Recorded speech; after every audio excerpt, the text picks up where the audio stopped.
Good day, grade 12 students. This is Jasper Angeles, your live stream teacher for 21st century literature from the Philippines and the world.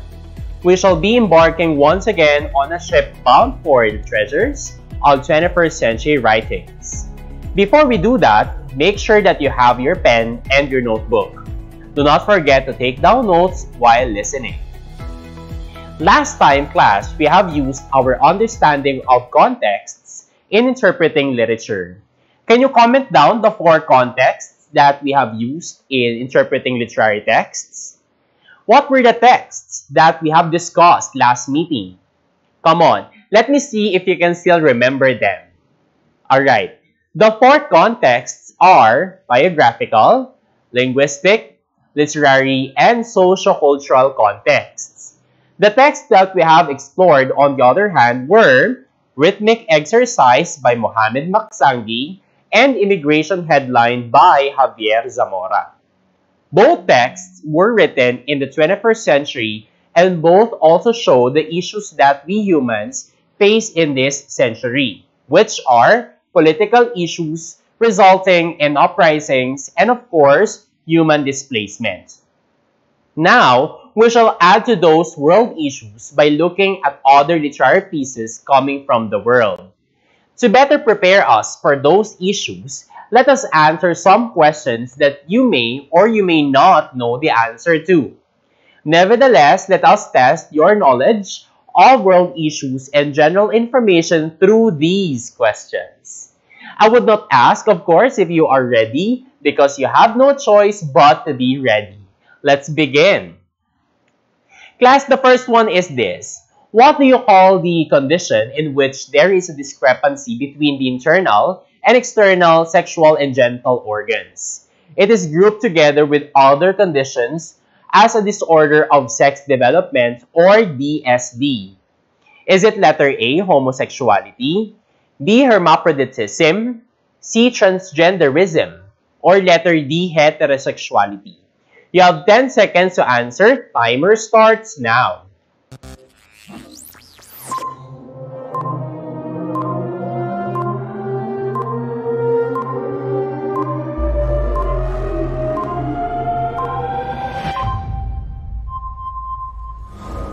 What is your answer? Class, this condition is called letter B, hermaphroditism. A hermaphrodite or intersexed person is someone who has some or all of the primary sex characteristics of both genders. For example, a penis and vulva. There are 3 types of hermaphrodites: true, male pseudo, and female pseudo. A true hermaphrodite is someone who has both ovary and testicular tissue. Believe it or not, there are people who suffer from this condition, class, being a male and female at the same time. They are not people who are gay, bisexual, or lesbian, however. Like you, they are also humans.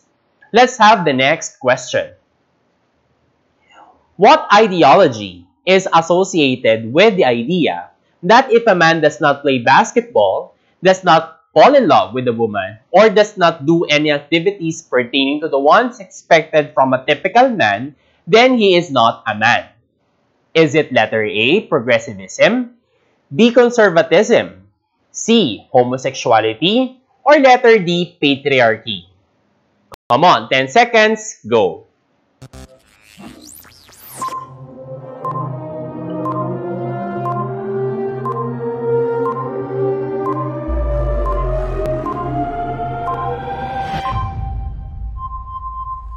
What's your answer? The correct answer, class, is letter B, patriarchy. It is a social system, or as a social system in which men hold primary power and predominate in roles of political leadership, moral authority, social privilege, and control of property.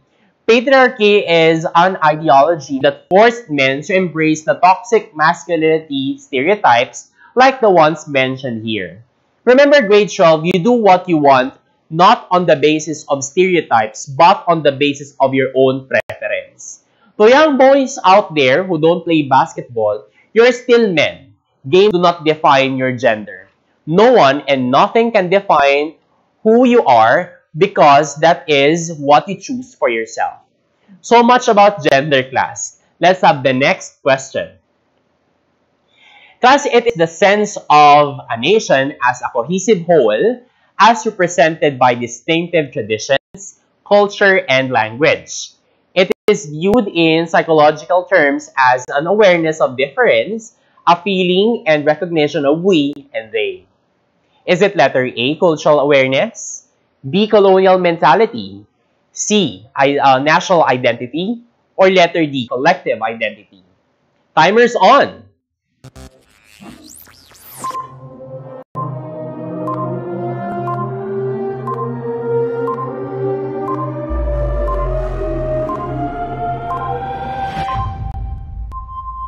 What do you think is the correct answer? It is actually letter C, national identity. Let's have our fourth question, shall we? You are a Chinese citizen intending to go to the US. If you move to the United States permanently, what would you be considered to China? Is it letter A, immigrant, B, emigrant, C, refugee, or letter D, expatriate? Go and comment your answers.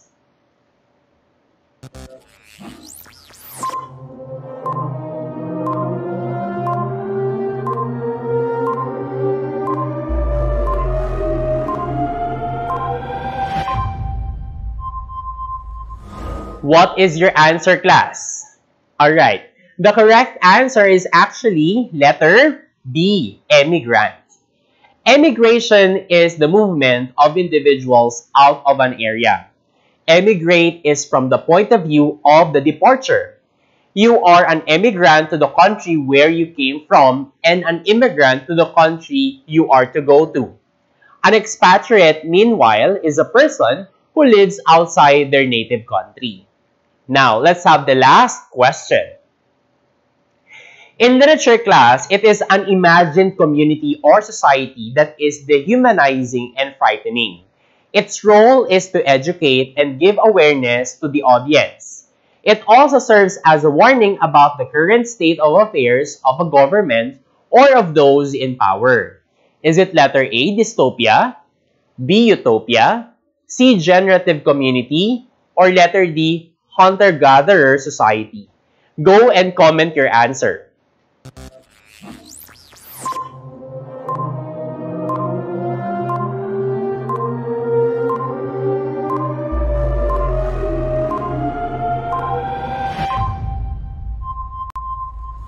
What is your answer?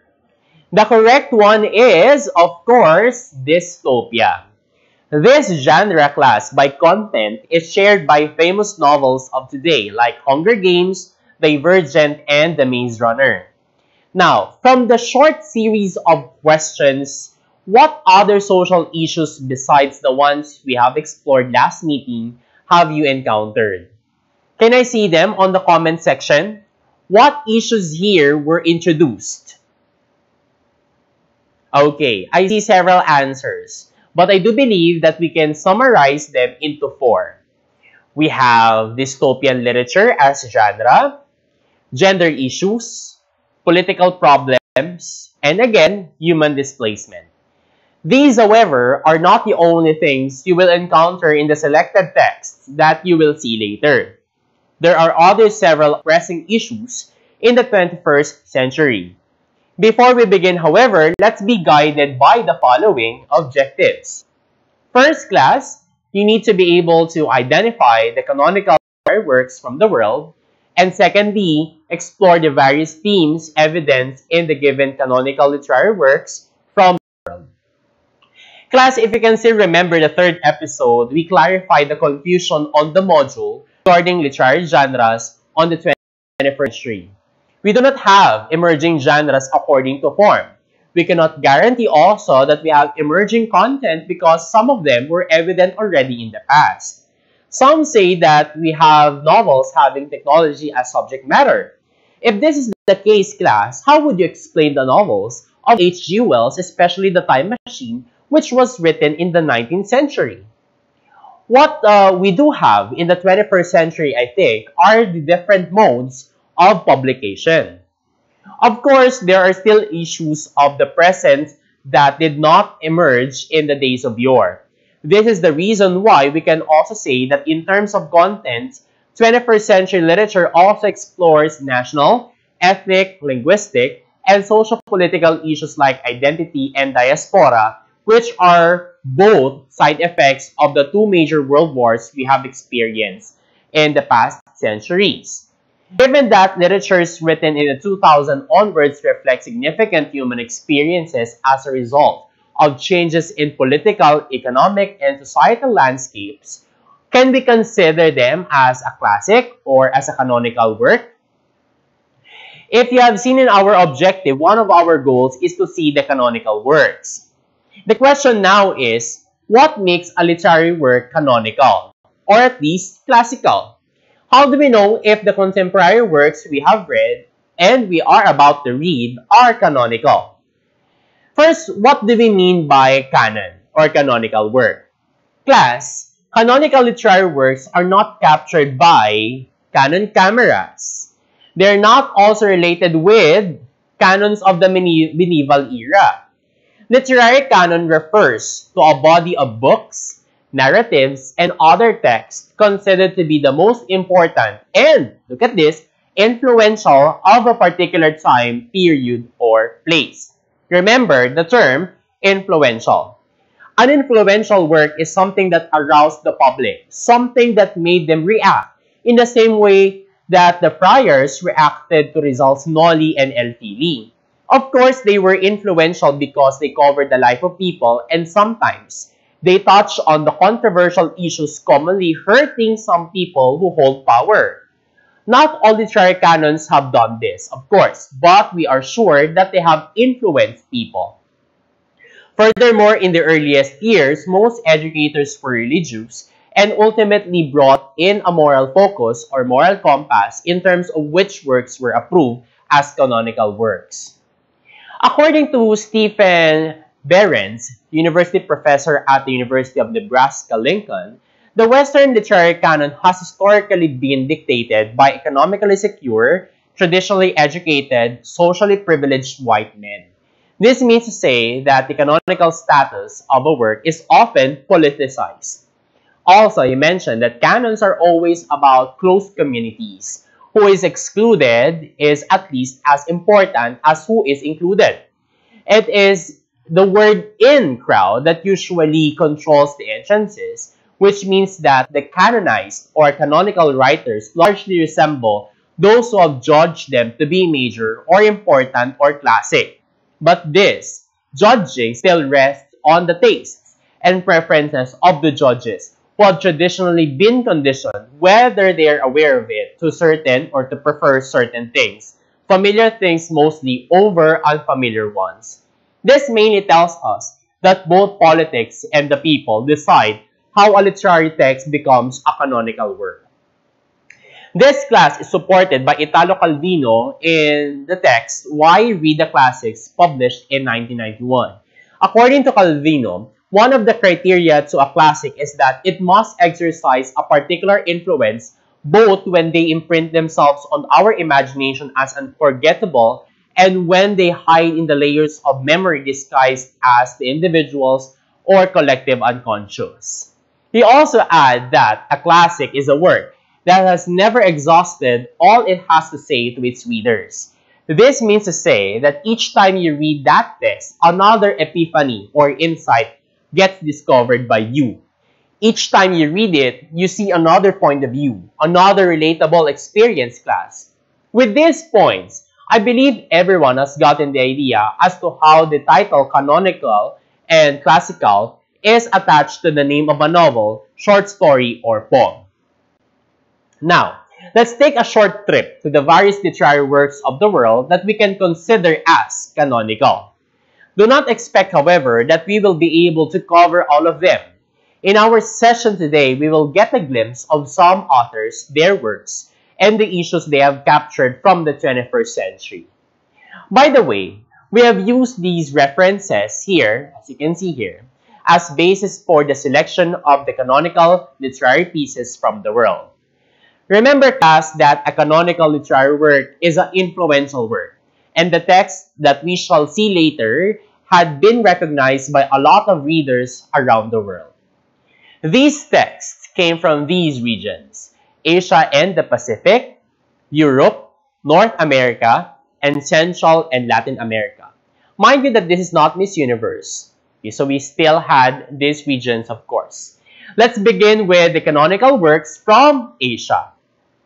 Again, class, remember that we consider these works as canonical because of their international recognition that we can read in the articles that we have shown a while ago.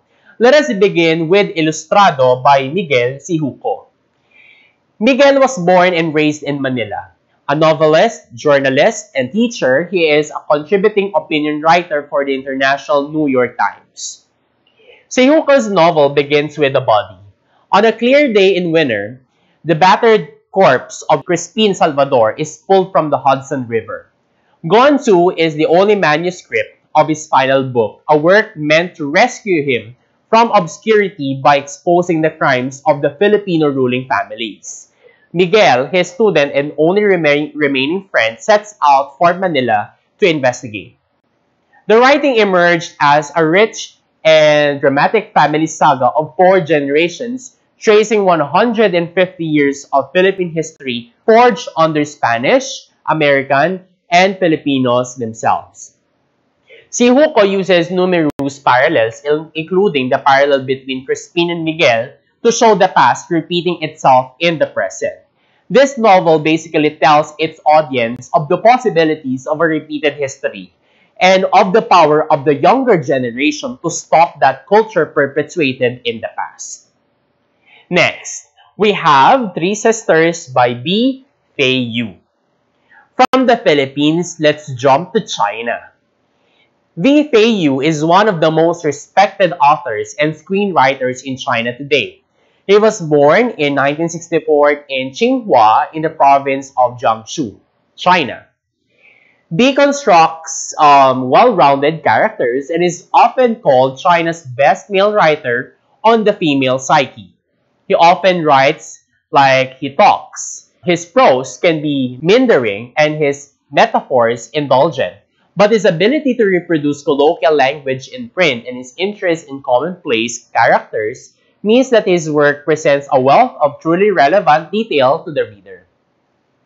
B. Fei Yu is among a generation of writers whose memories have been shaped as much by China's tumultuous 20th century history, which weathered revolution and the rise of communism, as by the seismic societal shifts caused by the post-1980s economic growth.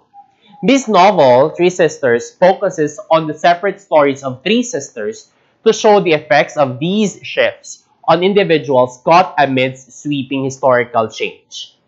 In a small village in China, the Wang family has produced 7 sisters in its quest to have a boy. 3 of the sisters emerge as the lead characters in this remarkable novel.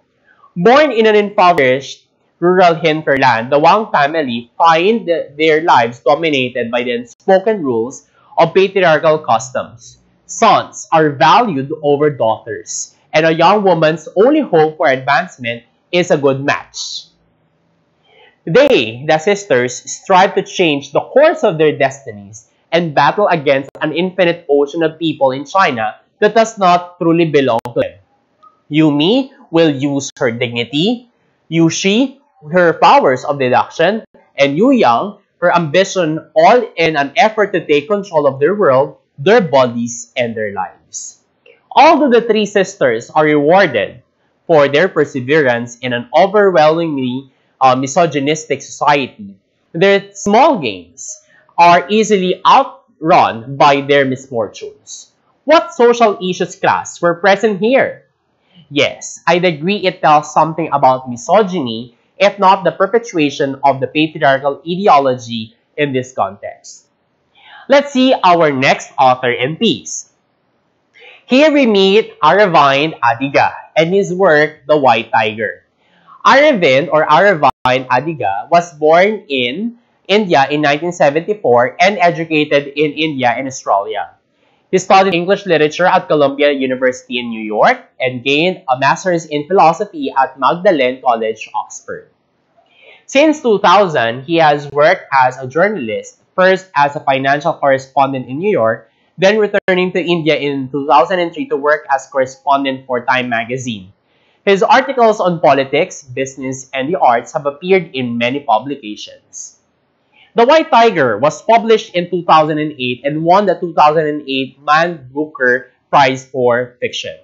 It takes the form of a series of unsent letters to the Chinese premier from Balram, Hawaii, a murderer who left his village to work as a chauffeur in Delhi.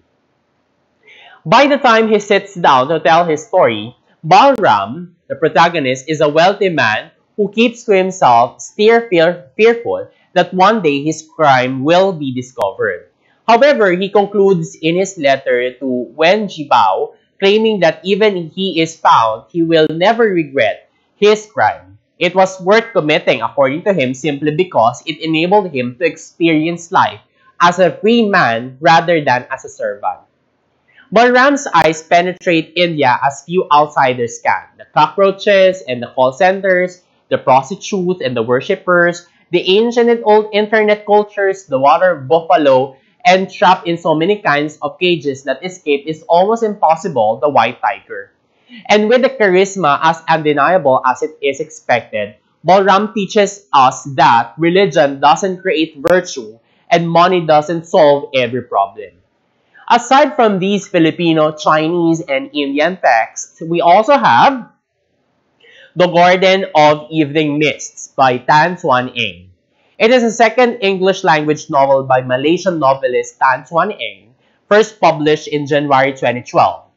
The book follows protagonist T. Yun Ling, who was a prisoner of the Japanese during the World War II, and later became a judge overseeing war crime cases. Many of the characters here face the psychological and physical effects of war. The effects vary from one person to another, but it's clear that everyone pays a price. Theme? Well, colonialism is not the only thing that had its lasting effect last. That Second World War was or had its effect in our lolos and lolas who had experienced the horrors of Japanese invasion. Speaking of Japan, the next author is a Japanese. Haruki Murakami and one of his novels, IQ-84. This work is a dystopian science fiction novel. Bearing a title reminiscent of George Orwell's 1984, Murakami's novel leads readers into a version of reality in which time and space have splintered. A remarkable genre by content in the 21st century dystopia was evident in this novel. Just like what I've told you, we can only cover much in this learning session. I hope that your subject teacher would help you discover more literary texts and authors in the 21st century. To do that, look for well-known books and see the themes they present. The important thing is that you understand the subject matter it explores. Next on our list class are the European authors and their works. First, we have The Girl with the Dragon Tattoo by Stieg Larsson. Larsson class was a Swedish journalist and writer. He is best known for writing the Millennium Trilogy of crime novels, which were published posthumously. For much of his life, Larsson lived and worked in Stockholm. His journalistic work covered socialist politics, and he acted as an independent researcher of the right-wing extremism. His novel, begins with journalist Michael Blomqvist, fresh from being convicted from libeling a wealthy Swedish financier who is hired by an elderly industrialist to find out who murdered his niece more than 40 years earlier. He joins forces with Lisbeth Salander, a young woman with multiple tattoos and piercings, but all talent for hacking into people's computers, and the two find themselves tracking a serial killer who has murdered women for several decades. On the surface, The Girl with the Dragon Tattoo is a simple mystery thriller, but on a deeper level, the book is an examination of the violent abuse of women in Sweden, focusing primarily on the rapt philosophies and governmental failures that permit such acts. This theme manifests most graphically in chapters 11 and 13 of the novel. Court guardians Neil Yurman forces Salander to perform a sexual act in exchange for access to her finances and brutally rapes her. As Salander reflects on the first sexual assault in chapter 12, she comes to a distinct conclusion that authorities rarely punish assaults against women and that women rarely report them because violence against women occurs as an accepted part of their society. Imagine that. Salander's experiences bolster this view and convince her that the only effective solution to society's complacency is for women to empower themselves. I have to ask you the social issue present in the text. To see if you have the same idea with mine, comment that social issue in the comment box. While you do that, let's look at Visitation by Jenny Erpenbeck. Jenny was born in East Berlin in 1967. From 1988 to 1990, Erpenbeck studied theater at the Humboldt University of Berlin. Later on, she also started a writing career in addition to her directing. Using the perspective of inhabitants, servants, and visitors, Erpenbeck in the novel reconstructs the history of a summer lake house located 1 hour southeast of Berlin in the state of Brandenburg. One house, 3 families, 5 generations. The novel condenses the insanity of a century of German history from the Weimar Republic of the 1920s to the post-reunification years. The inhabitants of the lake house appear and disappear, just like the great ideologies of the time. The only constant in this world is the gardener. He is simply there and does what a gardener simply has to do. Silently and without a question, just like nature. At the end comes the demolition with waste disposal according to legal guidelines, and then the landscape, if ever so briefly resembles itself once more. A new cycle can begin in this 1,000-year landscape of woods and water. So what is the theme, or what theme is evident in this German novel? Of course, it talks about impermanence. But again, if you have other ideas on the theme, comment them on the comment box. Right now, let's see Atonement by Ian McEwan. Class, I'd like you to research on the biography of McEwan. During your follow-up discussion, share what you have found about McEwan. Class, Atonement is a 2001 British metafiction novel by Ian McEwan. Set in 3 time periods, 1935 England, Second World War England and France, and present-day England, it covers an upper-class girl's half-innocent mistake that ruins lives, her adulthood in the shadow of that mistake, and a reflection on the nature of writing. Similar to that Asian text a while ago, this novel talks of the events that happened after World War II. This only proves our point that the Second World War, being one of the 2 major wars in the world history, has indeed influenced the way we live in the 21st century. Do you love animals? Do you love them more than humans? If you do, then you will love this novel by Olga Tokarczuk. Awarded the 2018 Nobel Prize in Literature, Tokarczuk from Poland is particularly noted for her mythical tone of writing. Drive Your Plow Over the Bones of the Dead begins with a remote Polish village where the protagonist Janina devotes the dark winter days to studying astrology, translating the poetry of William Blake, and taking care of summer homes of wealthy Warsaw residents. Her reputation as a crank and a recluse is amplified by her not-so-secret preference for the company of animals over humans. To know more about this text, class, I suggest that you read it somewhere later after the live stream session. Again, class, those are only some of the European texts that we can consider canonical in the 21st century. Now, let's explore the 21st century text coming from Africa. We begin with Half of a Yellow Sun by Chimamanda Ngozi Adichie.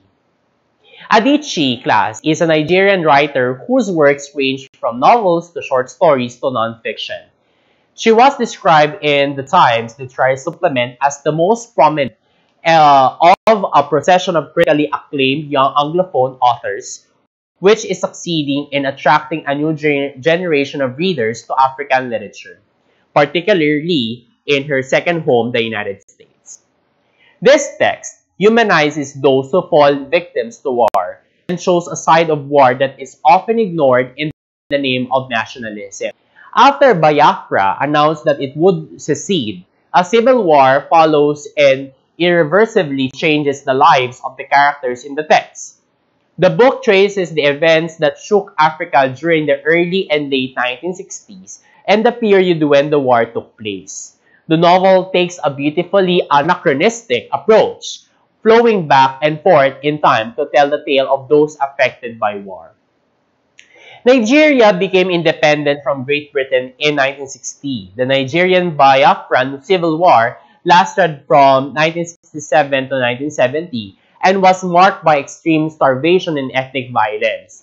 Ethnic tensions fostered by the British played a major role in the war. The majority of eastern Nigeria was comprised of Igbo peoples, and this area seceded to create Biafra. Alright, it seems that we have come across another text discussing the role of war in the events of the 21st century, right? This being the third literary piece about the same motif, we can agree, or with this same literary piece with the same motif, we can agree that the 21st century literature seems to be reflective of the past and its influence on the present time. Going back to its effects, however, colonialization and war have also led to diaspora. This has been the interest of our next author, who is Alain Mabankou. Mabankou, a novelist, journalist, poet, and academic, he is a French citizen born in the Republic of Congo and is currently a professor of literature at UCLA. He is best known for his novels and non-fiction writing depicting the experience of contemporary Africa and the African diaspora in France. Class, what does diaspora mean? Diaspora refers to any group that has been dispersed outside its traditional homeland. Broken Glass, the protagonist of the novel, seems to be experiencing diaspora mentally. Set in a sad sack Congolese bar called Credit Gun West, this ingeniously satirical novel by the Congolese poet and novelist creates a microcosm of post-colonial African experience through the tales of sodden bar patrons. Broken Glass, a 64-year-old former teacher who renounced a conventional life for drinking life, jots down his and other stories in a notebook given to him by the bar's owner, Stubborn Snail. Mabankou moves fluidly from story to story, struggling sentences together without periods and settling into a pleasing prose rhythm. Yeah, I know. That's quite a short discussion to cover the literature of Africa, class. But I know that your thirst for knowledge would trigger you to use the internet and search bar for more. Also, I'm sure that your subject teachers will do their best to fill in the gaps in this learning session. For now, let's see the literatures coming from the Central and Latin America. Let us begin by Junot Diaz and his novel, The Brief Wondrous Life of Oscar Wilde. He is a Dominican-American writer, creative writing professor at the Massachusetts Institute of Technology, or MIT, and fiction editor at Boston Review. He also serves on the board of advisors for Freedom University, a volunteer organization in Georgia that provides post-secondary instruction to undocumented immigrants. The Brief Wondrous Life of Oscar Wilde recounts the life of a title character whose real name is Oscar de Leon. Oscar is a Dominican-American who grew up in Paterson, New Jersey, and struggled his whole life to find community, a sense of identity, and above all, love. Junior, who was Oscar's college roommate, serves as the novel's primary narrator. Interspersed throughout the account of Oscar's life, Junior recounts stories of how Oscar's mother and grandfather suffered under the regime of the Dominican dictator Trujillo. If that's about experiences in a dictatorial form of government like the ones that we have experienced during the Marcos regime, The novel 2666 or 2666 by Roberto Bolaño brings us back to the effect of the World War II. Bolaño was a Chilean novelist, short story writer, poet, and essayist. In 1999, Bolaño won the Romulo Gallegos Prize for his novel Los Detectives Salvajes or The Savage Detectives. And in 2008, he was posthumously awarded the National Book Critics Circle Award for Fiction for his novel 2666, which was described by a board member Marcelo Valdez as a work so rich and dazzling that it will surely draw readers and scholars for ages. The New York Times described him as the most significant Latin American literary voice of his generation. Imagine that. So 666 is the last novel of Roberto Bolaño. It was released in 2004, a year after Bolaño's death. Its themes are manifold, and it revolves around an elusive German author and the unsolved and ongoing murders of women in Santa Teresa, violence inspired by Ciudad Juarez, and its epidemic of female homicides. In addition to Santa Teresa, settings and themes include the Eastern Front in World War II, the academic world, mental illness, journalism, and the breakdown of relationships and careers. 2666 explores 20th century degeneration through a wide array of characters, locations, time periods, and stories within stories. The two previous texts had been written as fiction. This book, written by Valeria Uccelli, is an essay. This means to say that this is an account of real-life events. Valeria Uccelli is a Mexican author living in the United States. She is the author of the book of essays Sidewalks and the novel Faces in the Crowd, which won the Los Angeles Times Art Seidenbaum Award for First Fiction. In the book Tell Me How It Ends by Uccelli, she translates and asks undocumented Latin American children facing deportation. The text humanizes these young immigrants or migrants and highlights the contradiction between the idea of America as fiction for immigrants and the reality of racism and fear both here and back home. The social issue presented here seems to be familiar, right? Another text discussing immigrants. Let's proceed with the last region, the North America. I only picked two texts here, one from Canada and one from the United States. Folks, here's Oryx and Crake by Margaret Atwood. Margaret Eleanor Atwood is a Canadian poet, novelist, literary critic, essayist, teacher, environmental activist, and inventor. Oryx and Crake features speculative fiction and adventure romance rather than the pure science fiction because it does not deal with things we can't yet do or begin to do, yet goes beyond the amount of realism associated with the novel form. It focuses on a lone character called Snowman who finds himself in a bleak situation with only creatures called Quakers to keep company or to keep him company. The reader learns of his past as a boy called Jimmy and of genetic experimentation and pharmaceutical engineering that occurred under the purview of Jimmy's peer, Glenn Craig. What 21st century genre by content is evident here in this novel? Of course, I know the answer, but I'd like to see your answers also. Next, we have Middlesex by Jeffrey Eugenides. Eugenides is an American novelist and short story writer. He has written numerous short stories and essays as well as 3 other novels. The Virgin Suicides served as basis of the feature film, while Middlesex received the 2003 Pulitzer Prize for Fiction.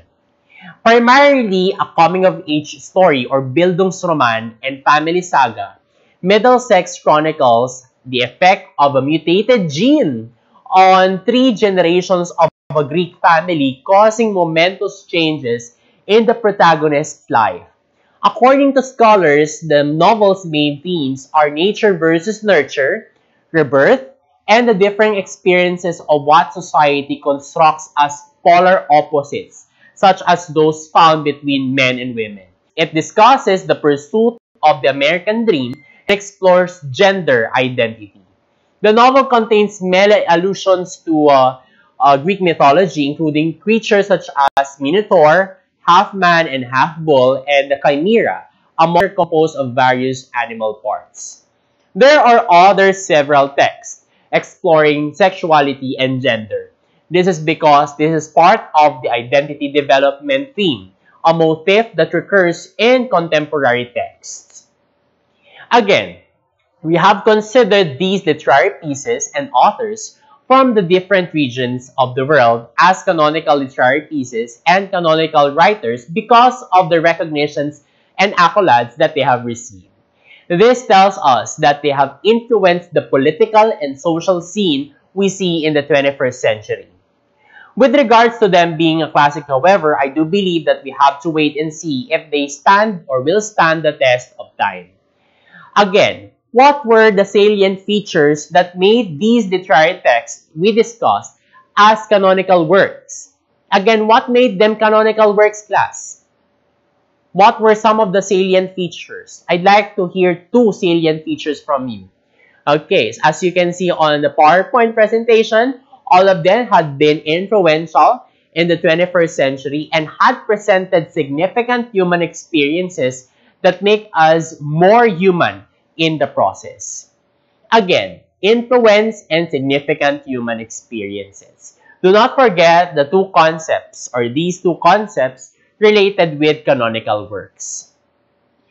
In our next live stream session, we shall be exploring literary text and use again context and literary approaches to see different perspectives and interpretation of literary texts. The goal, of course, is to deduce the themes that help us understand the world and ourselves in the process. Once again, this is your live stream teacher, Jasper Angeles. See you next time!